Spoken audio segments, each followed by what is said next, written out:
télévision du monde, inspirée par vous.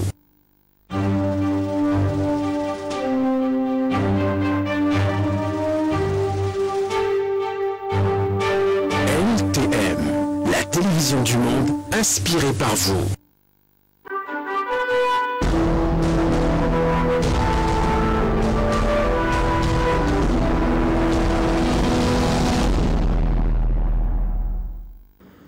Mesdames et messieurs, bonsoir et bienvenue à cette autre édition du 19h45 sur la télévision du monde. Voici les titres pour le journal de ce soir. Que sont devenues les populations du quartier PK10 après le passage des engins il y a quelques jours? Les habitants de ce quartier étaient sous la menace d'un déguerpissement et de la démolition de leur habitation qui occupait les voies urbaines. Les détails dans un instant. Antonio Conceição était face à la presse. Le sélectionneur des Lions indomptables du Cameroun a rendu publique la liste des 25 joueurs retenus pour les rencontres Cap-Vert-Cameroun et Cameroun-Rwanda prévues les 26 et 30 mars 2022.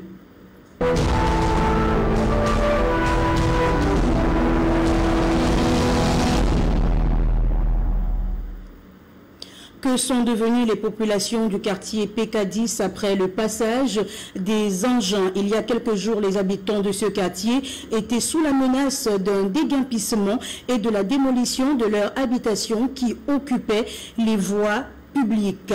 Charles Fils et Langay.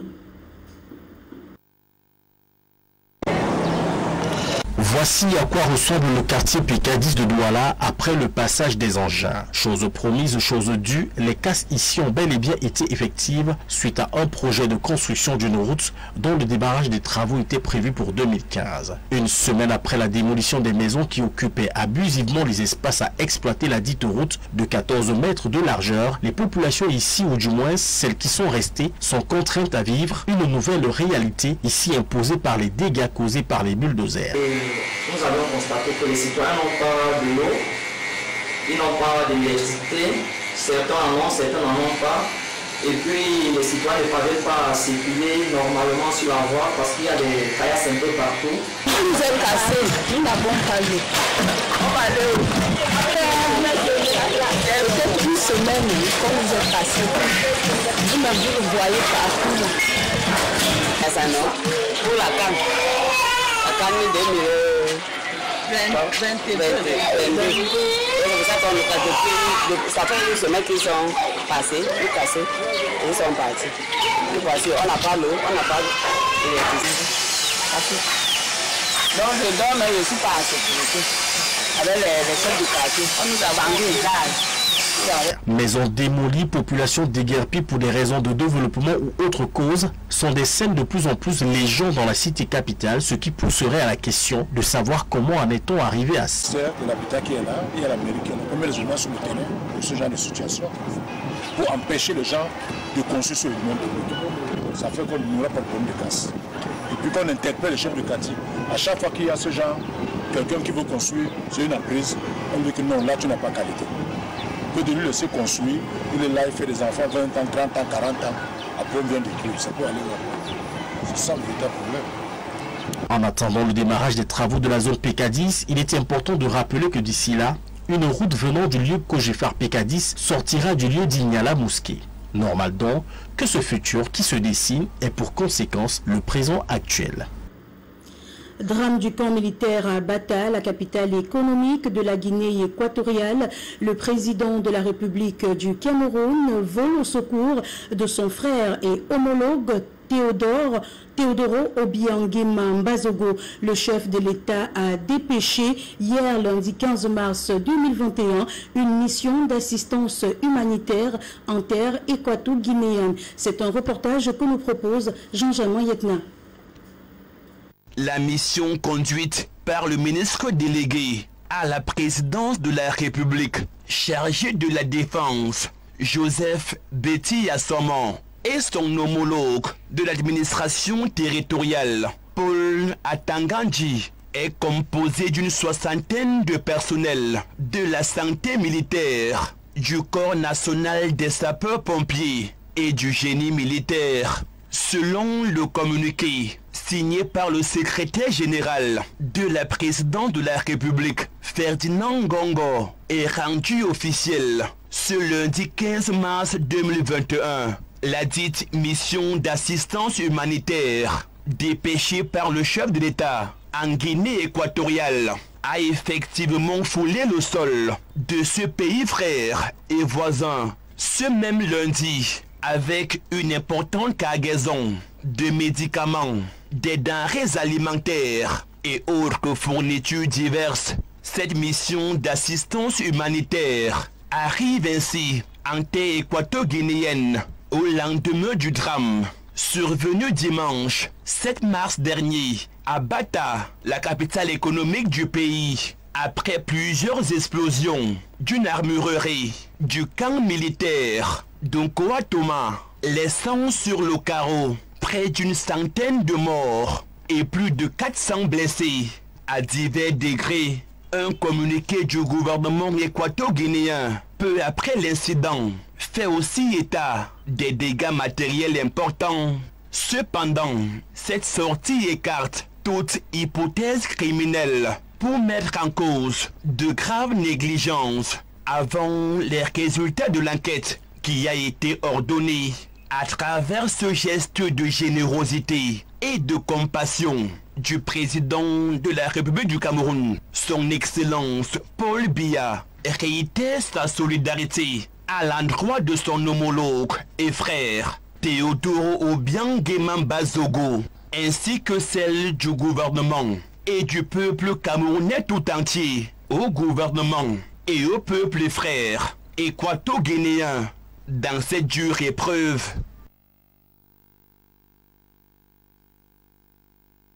L'homme Human Rights Watch condamne les exactions des séparatistes dans les régions du nord-ouest et du sud-ouest du Cameroun. Dans un rapport publié le 12 mars 2021, l'ONG de défense des droits de l'homme dénonce les exactions et les violences contre les civils et l'armée. C'est un reportage que nous propose Frédéric Moutomé.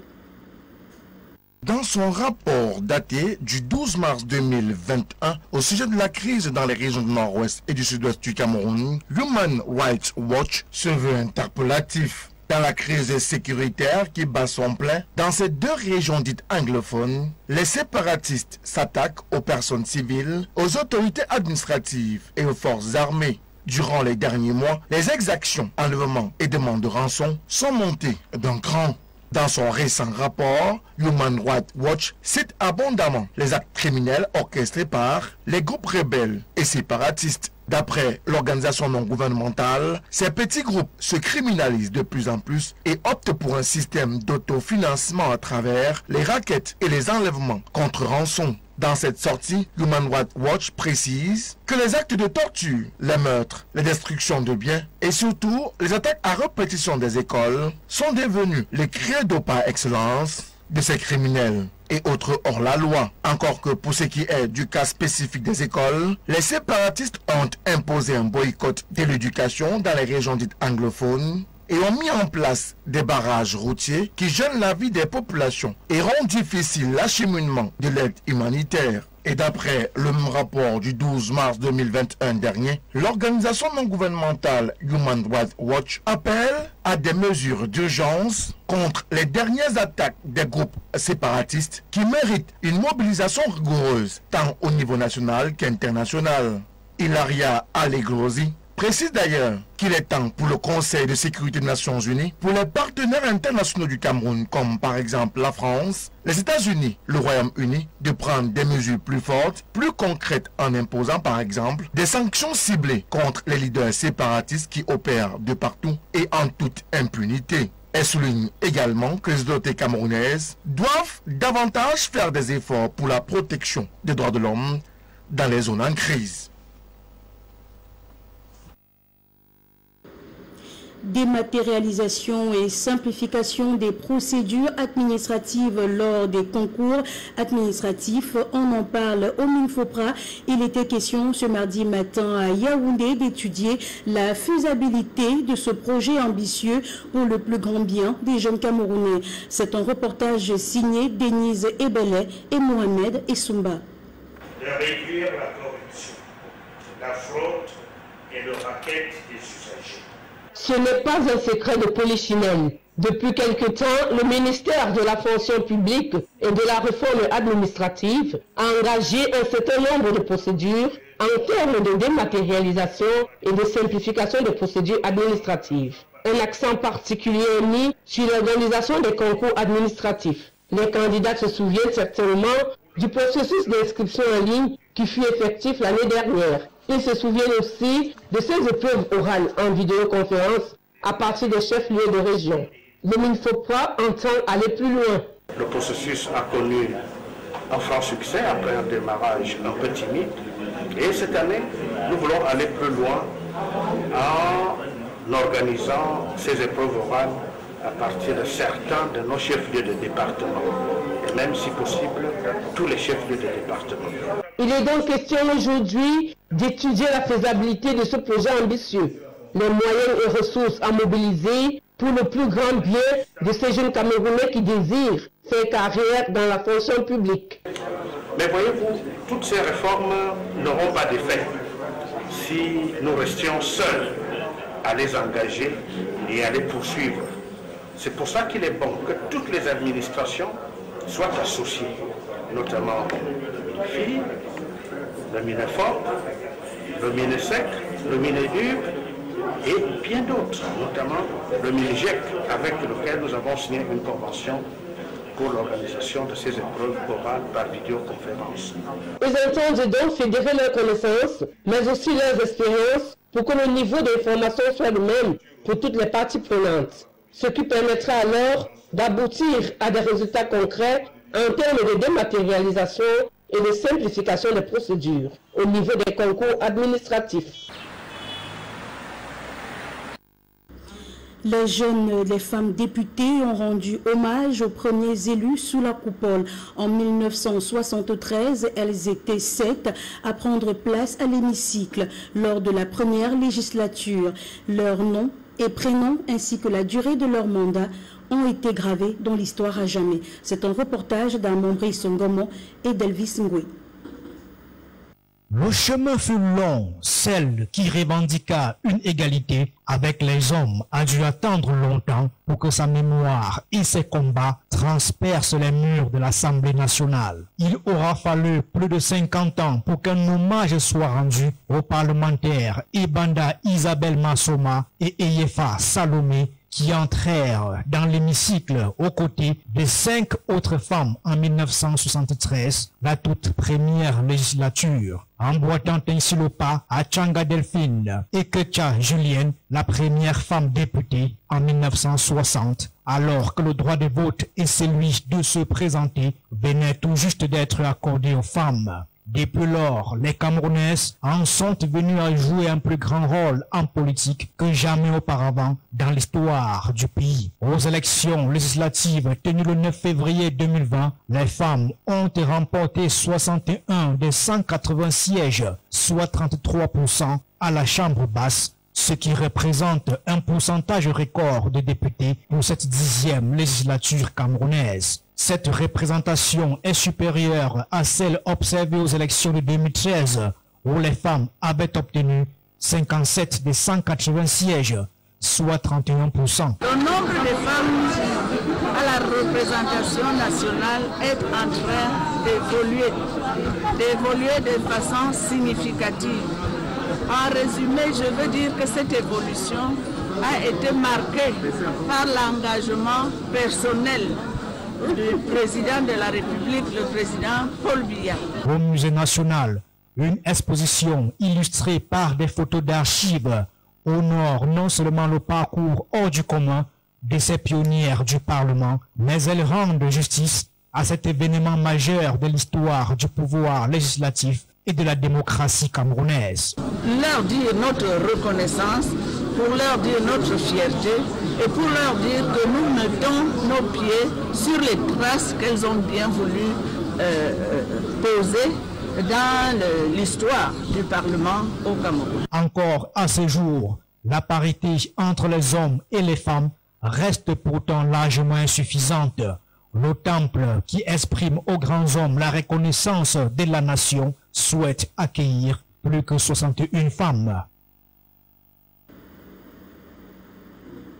Le gouverneur remobilise la population face à la propagation de la Covid-19. Le patron de la région a repris son bâton de pèlerin pour sensibiliser les populations sur le respect des mesures barrières. Lors de cette descente sur le terrain, un constat de relâchement des mesures barrières a été fait. C'est un reportage proposé par Boubacaré Moussa. Ce 16 mars 2021 est loin d'être un jour ordinaire pour le patron de la région de l'Adamawa. Face à la montée en puissance des cas de contamination du Covid-19, le gouverneur de la région Château d'Eau du Cameroun, accompagné de son état-major, a repris son bâton de pèlerin afin de montrer la gravité de la situation. Et maintenant, le virus est revenu de manière plus dangereuse. Il fallait que le gouvernement reprenne son bâton de pèlerin pour remobiliser les citoyens, les populations, afin de respecter cette fois-ci les mesures édictées. Du marché populaire de Bantaï, en passant par les agences de voyage, les établissements scolaires ou encore l'aéroport de Ngaoundéré, à chaque arrêt, des cas de relâchement des mesures barrières sont observés. À la fin de cette journée marathon, un constat s'impose. La première vague de Covid, les Camerounais ont totalement relâché. Ils ont totalement abandonné le respect des mesures barrières qui étaient édictées aussi bien par l'Organisation mondiale de la santé et le gouvernement de la République. Ces mesures ont foutu le camp. Si l'on en croit les chiffres de la délégation régionale de la santé publique pour l'Adamawa, depuis le début de l'année, l'on assiste à une hausse exponentielle de la contamination du Covid-19 à cause du relâchement global des mesures barrières. Ajoutez à ce facteur l'absence de matériel de prise en charge adéquat, comme le respirateur a fait sauter le nombre de décès de suite du Covid-19 dans la région. Nos chiffres grimpent de manière exponentielle. Nous sommes déjà à 1892 cas de Covid positifs confirmés dans la région de l'Adamawa. Et nous avons déjà environ 40 décès et que nous avons le personnel de santé infecté. Les chiffres pour les 2 premiers mois de 2021 ont grimpé de manière exponentielle. Au-delà du nombre croissant des contaminations et des décès, c'est la contamination communautaire de plus en plus répandue qui inquiète. En outre, la région de l'Adamawa, qui est passée au rouge, continue d'attendre l'effectivité du centre de prise en charge, toujours en chantier. En santé, Covid-19, le vaccin AstraZeneca de plus en plus refusé par les pays africains et même européens. Alors qu'au Cameroun, le gouvernement de Yaoundé se réfère au Conseil scientifique national en préparant la campagne de vaccination nationale. Plus de détails avec Patrick Ngoignan.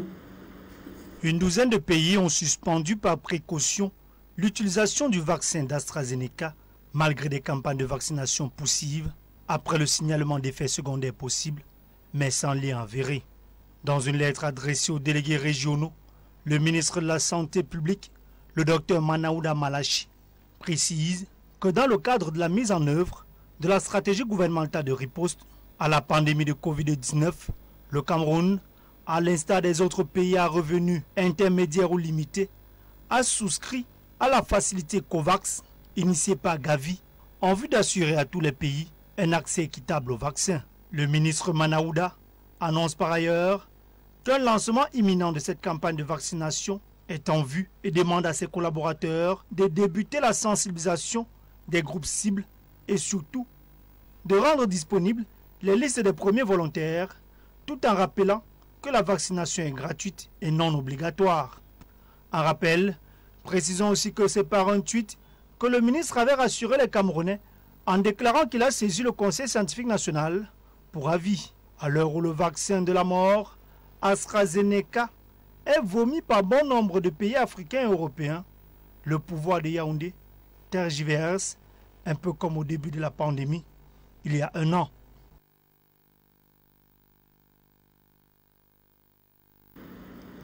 En culture à présent, ce 16 mars, deux grands noms de la musique camerounaise tiraient leur révérence. Guilobé en 2015 et Lapiro Manga en 2014, laissant un vide dans le monde musical camerounais et africain en général. Plus de détails dans ce reportage de Patrick Ngwanya.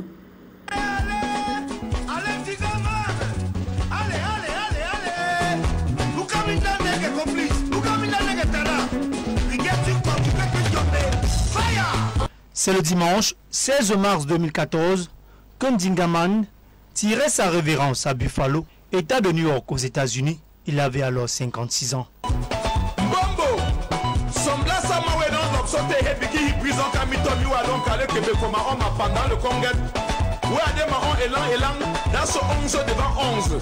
Rapidement, Niazamiki Rinemi à chaud dans le Shiba. Kenga Wami Bako Motion mis dans le bain levé. Pierre-Roger Sanjo Lambo avait choisi au début de sa carrière d'artiste de s'identifier à sa ville de cœur Mbanga, qu'il avait vu naître en novembre 1957. Tchatcheur inimitable, à la voix rocailleuse, Lapiro défendait les laissés pour compte. Son premier album sorti en 1978, intitulé Surface de réparation, avec le titre Sempiternel nous make erreur, enregistré avec un certain Jimmy Cliff. La chose de l'autre faut pas mettre la main, la terre de l'autre faut pas mettre les yeux, l'histoire de l'autre faut pas mettre la bouche, problème de l'autre faut pas mettre la tête. Aïe, on va te couper la main. Exilé aux États-Unis en 2012, Lapiro convié avoir dû quitter son pays, le Cameroun, pour ses 7 enfants. En mai 2013, il avait dénoncé devant la Fédération internationale des ligues des droits de l'homme à Oslo, en Norvège, les conditions de détention dans les prisons camerounaises. Lapiro de Mbanga, viscéralement attaché à son pays, pose son dernier geste politique en demandant à être incinéré aux États-Unis. Un autre grand nom de la musique camerounaise qui s'est éteint le 16 mars, un an après jour pour jour que Lapiro de Mbanga, c'est le chanteur Guilobé.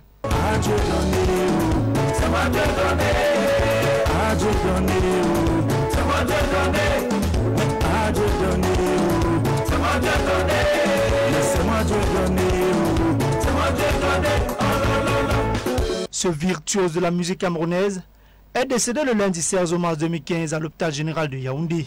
Il comptait à son actif des chansons à succès comme Oyayo, Businessman, Dieudonné ou Mon ami à moi.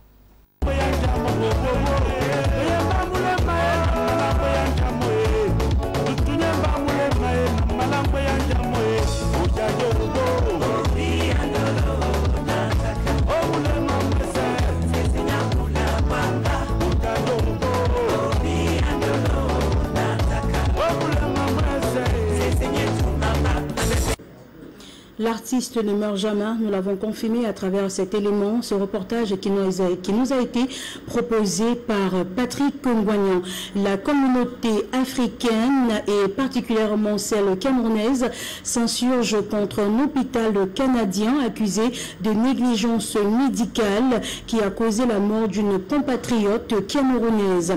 Mireille Ndjomo, avant son décès survenu le 10 mars 2021 dernier, appelait à l'aide dans une vidéo devenue virale sur les réseaux sociaux. C'est un reportage que nous propose Jean-Jean Mayetna. La communauté africaine, et particulièrement celle camerounaise, s'insurge contre un hôpital canadien accusé de négligence médicale qui a causé la mort d'une compatriote camerounaise. Mireille Ndjomo, avant son décès survenu le 10 mars 2021 dernier, demandait de l'aide dans une vidéo devenue virale sur les réseaux sociaux. Un reportage est signé Jean-Jean Yetna. Mes compatriotes, je viens vous supplier de me faire sortir dans cet hôpital. S'il vous plaît, aidez-moi à sortir dans cet hôpital qu'on appelle Charles Lemoine, sur la rue Cachemot. Oui, c'est au Canada. Je suis entré dans cet hôpital, j'avais mal seulement à ma jambe. C'est pour ça que je suis venu ici. Mais depuis que je suis venu ici, c'est comme si me tue à petit feu.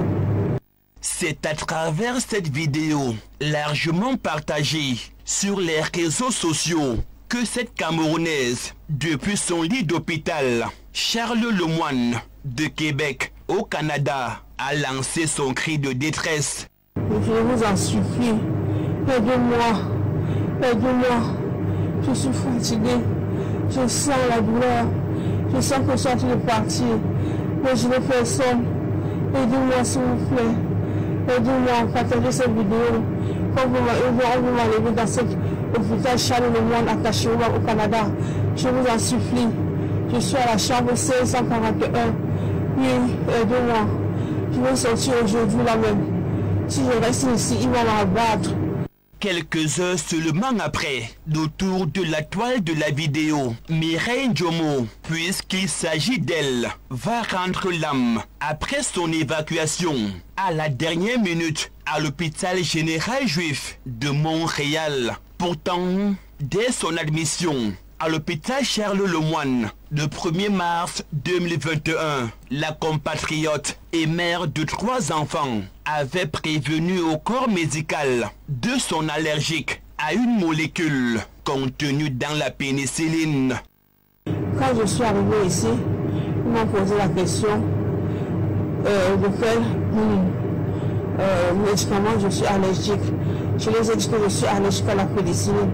Mais ils m'ont injecté la pénicilline, sachant très bien que je suis allergique à la pénicilline. Et depuis ce jour, c'est devenu un cauchemar. Un cauchemar. Ils me l'ont injecté pendant 3 jours. Oui, pendant 3 jours. C'est le 3e jour que je les ai demandé, qu'est-ce que vous êtes en train de m'injecter là? Je sens quelque chose dans mon corps.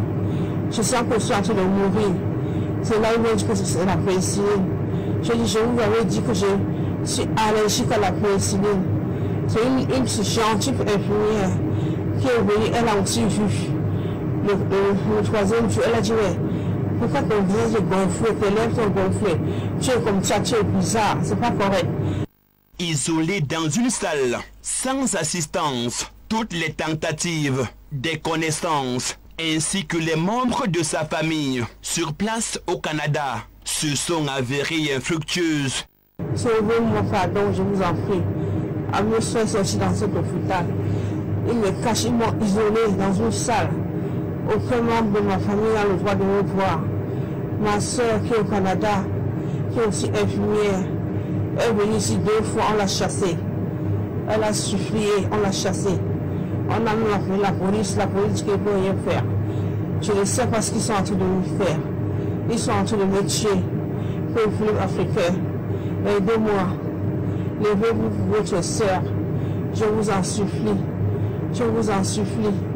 Après plusieurs démarches, Mireille Ndjomo est transférée en catastrophe à l'hôpital juif. Mais hélas, trop tard, la Camerounaise va rendre l'âme. 48 heures après, un décès controversé qui suscite un tollé général et fait actuellement grand bruit au sein de la diaspora africaine et singulièrement camerounaise. Au Canada, l'hôpital Charles Lemoine est pointé d'un doigt accusateur de négligence médicale. Une giga mobilisation d'indignation de la communauté africaine est prévue dans les prochaines heures devant le dit hôpital pour dénoncer ces actes d'assassinats prémédités contre la communauté noire dans les centres hospitaliers en Occident.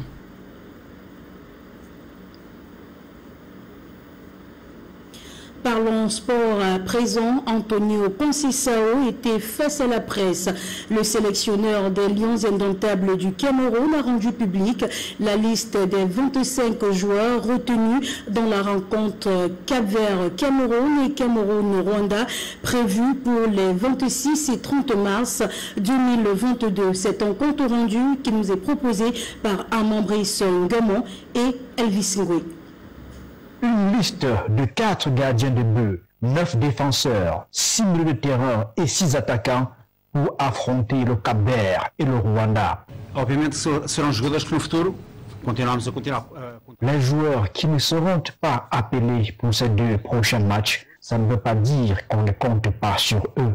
Bien au contraire, ce sont des joueurs qui ont besoin de récupérer leur rythme compétitif dans leur club pour pouvoir représenter au mieux la sélection et jouer dans les meilleures conditions.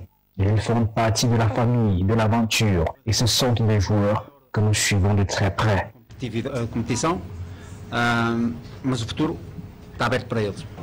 Dans cette liste, on note l'absence du gardien de but de l'Ajax d'Amsterdam, André Onana, suspendu par l'UEFA pour dopage. Fabrice Ondoa est bien présent, tout comme Achou Kerido, le gardien de but de PWG de Bamenda. En défense, le coach a convoqué Meya Pia Fongen, le vice-capitaine de l'équipe U20 qui a pris part à la récente CAN Junior en Mauritanie. Si le milieu n'a pas changé et où on retrouve des habitués, en attaque par contre, on note l'arrivée de Martin Ako Asomo, le sociétaire de AS Fortuna, fait ainsi son entrée dans la tanière des Lions A après sa brillante prestation au dernier CHAN. Une attaque qui évoluera sans son capitaine Eric Maxime Choupo-Moting, l'un des grands absents de cette liste.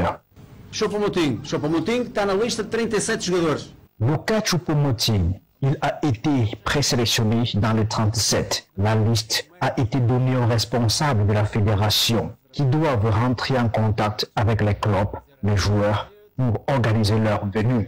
Et depuis, on attend toujours la réponse de Choupo-Moting. Service de l'Africa Foot, on attend toujours la réponse de Choupo-Moting. Le technicien portugais reconnaît qu'il existe en ce moment des difficultés avec le déplacement des joueurs dans un contexte marqué par la pandémie du coronavirus. La liste d'attente des joueurs est aussi disponible, mais que le coach n'a pas voulu dévoiler pour l'instant.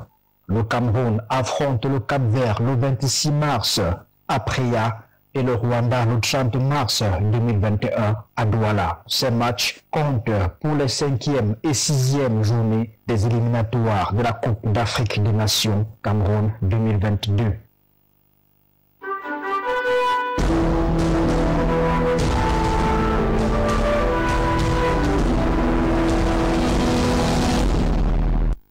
À l'international, plus précisément aux États-Unis, l'administration Joe Biden veut créer un front unique contre Pékin.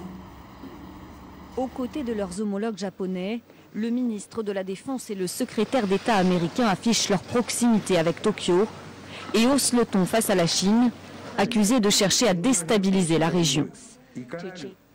La Chine utilise la coercition et l'agression pour éroder systématiquement l'autonomie de Hong Kong, saper la démocratie à Taïwan, violer les droits de l'homme au Xinjiang et au Tibet, et faire valoir des revendications maritimes en mer de Chine méridionale qui violent le droit international. Des revendications territoriales chinoises qui sont une grande source de préoccupation pour le Japon. Nous avons convenu de nous opposer à la tentative unilatérale de la Chine de changer le statu quo, y compris dans la mer de Chine orientale et la mer de Chine méridionale. Le secrétaire d'État américain n'a pas non plus ménagé ses critiques contre la junte birmane soutenue par la Chine, qui réprime brutalement les manifestants après le coup d'État du 1er février. Autre épineux sujet au menu des discussions, le nucléaire nord-coréen. Après le tumulte des années Trump, Washington privilégie la prudence après avoir tenté en vain d'entrer en contact avec Pyongyang. Nous sommes venus au Japon précisément pour écouter nos alliés sur cette question et discuter collectivement du comment nous pouvons répondre à cette menace nord-coréenne. Un sujet qui sera au centre des discussions en Corée du Sud, où Anthony Blinken et Lloyd Austin se rendront mercredi. Mesdames et messieurs, merci de nous avoir suivis. Bonne suite des programmes sur la télévision du monde.